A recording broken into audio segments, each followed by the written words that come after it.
Welcome to Tech Simplified, and my name is Sly Gittins. And today I'm going to teach you how you can prepare for the MS-700, because taking exams are challenging unless you have a study guide that can help remove those roadblocks of finding new training, understanding what key links you should use. I've consolidated that all for you so you can become a team administrator. So make sure you subscribe to this channel and watch this video to the end.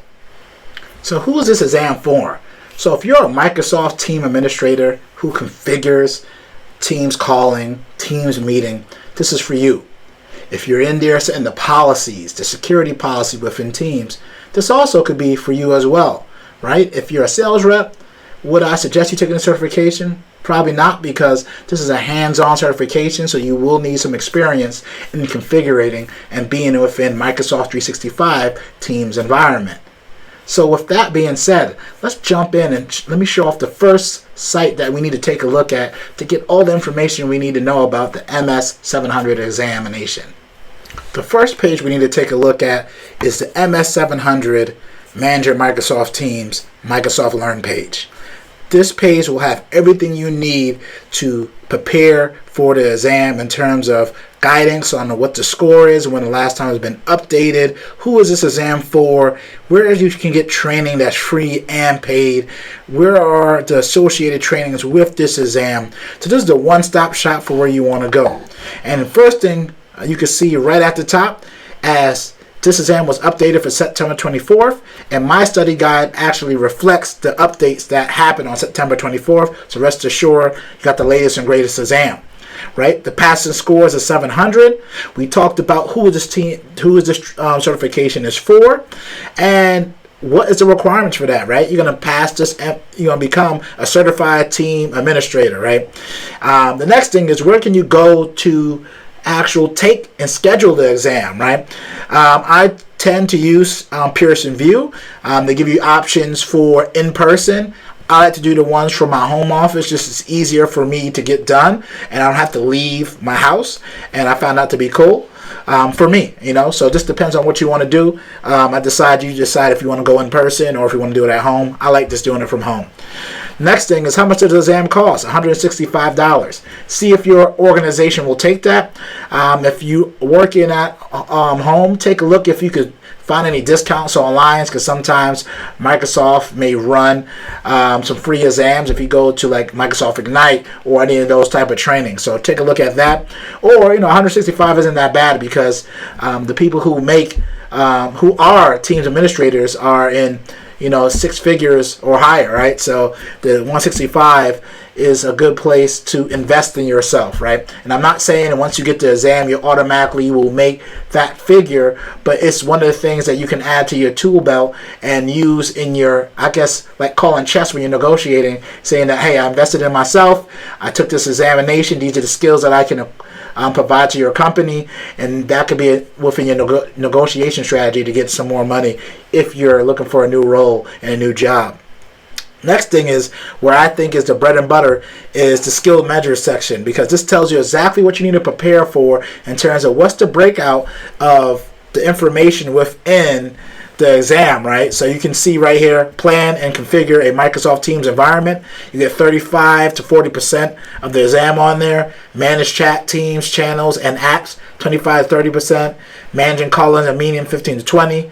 Monitor and troubleshoot Microsoft Teams environment, 10 to 15%, right? The next thing we're going to do is we're going to click on this after I go through the pages to download the skill exam, because it's going to tell you exactly what is going to be covered within each section, so you can go ahead and prepare for it. And within my study guide, what I did is I created hyperlinks to all the different pages that associates to that study outline. So this is going to be, I did all the hard work for you, so you don't have to go look for those links.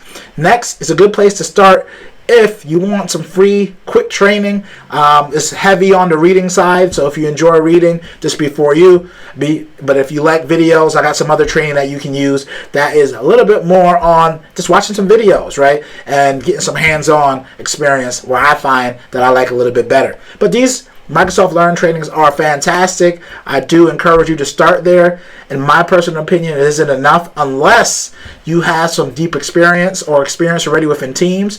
Maybe taking a Microsoft Learn training, some practice tests may be enough, but I also got some other training that I put in there that I think would be efficient for you as well.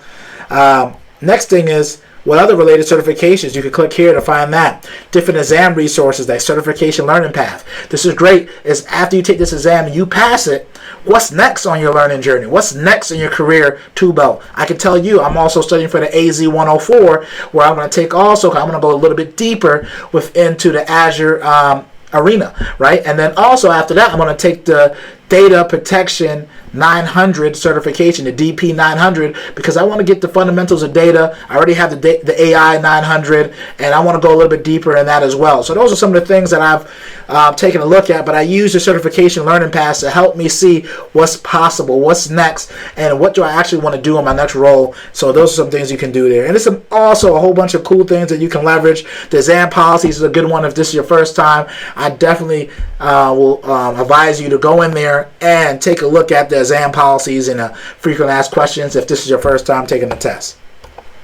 So now let's go take a look at the skills outline and why I think is essential for you to take a look at this in addition to my study guide, right? So the reason is because this is where you're going to see exactly what's going to be on the test in terms of what information is going to be covered, right? And right on the top, it tells you again, what's the passing score, when was it updated, who is it for, and some additional information of what's going to be on the test. So the plan and configure a Microsoft Team environment, like we said earlier, is 35 to 40% of the information on the test. But again, it can be a mix. What I find on Microsoft Text, it might be 10% of plan and configure Microsoft Teams on the exam that you get, because each exam is different but depending on the person, right?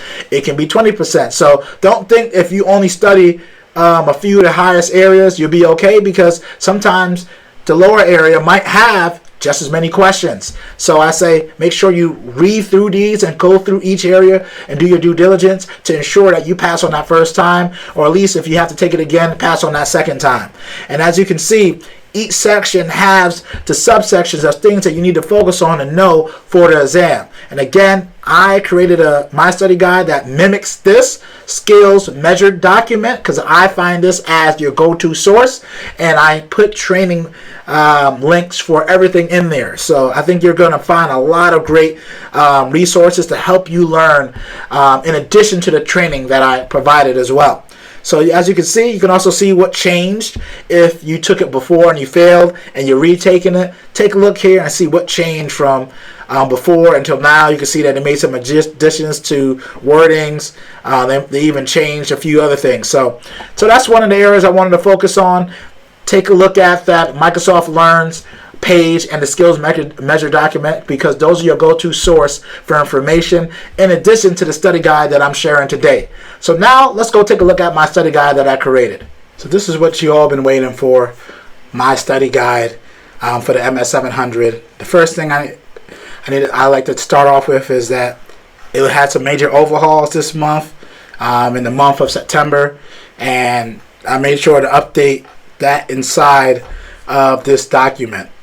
Also, I made sure to put a note in there that you will need to know how to read and do a few PowerShell commands. So I put a LinkedIn Learning link to a video. If you don't have LinkedIn Learning or don't have the money, as long as you have a credit card, sign up for if you haven't used the first month trial, and you can get it for a month for free. Just make sure when you sign up, take the training and disassociate your credit card, right? And then you wouldn't get charged for the actual the usage. Then also the next thing I put in is the skills measure document, right? So the link to it and when it was updated and the different areas, so you could again keep seeing that. So where you see where you want to spend your time, set different areas on where you want to focus your studying on. And just to go there. And then also you can download the actual skills outline guide. So just in case, if you're watching this like a year or two later and the training has been updated, click that link and that will take you to the latest and greatest, and then you just have to, just see what changed and then update the document as you go. So the first thing is, if you're a Microsoft partner and you work for a Microsoft reseller, managed service provider, ISP provider, you get some free training. That's really good, right? The MS-700 Managing Microsoft Team Learning Path is a slightly older content, but a lot of the information is still there. And if you use that with the links that I have on the bottom, you'll be all set, right? So that's pretty good. They also have another administrating and managing Microsoft Team Partner Learning Path. In addition, this is a pre-recorded, a little bit newer, but they still pretty good. Like if you watch both of those together, take some practice tests, you'll probably be good. If you use the MS Learn free material, that stuff is also good that I showed you on the main Microsoft Learn page dedicated for the MS-700. And then one thing I like to do is third-party training, right? Because sometimes you might want a different look and feel. And this training could be for partners and for individuals just taking an exam on your own. Go to Pluralsight. I took that training. It's fantastic. I like to take a little bit more than I need to because sometimes I find from the different instructors, certain things stick out a little bit more than others in addition to reading it. So not only do I know how to pass the exam, but I can actually implement the tools and terminologies that I've learned from digesting this information. Right? I love practice tests, right? Practice tests let me see and let me see what type of questions going to be on there and where should I be spending my time and how I can think about how is Microsoft writing the questions. Measure Up is great. It's $100. Fantastic. You can get some really good questions. Exam topics. It's like a test out, man. Some of the questions are actually going to be on an exam. You can just take those.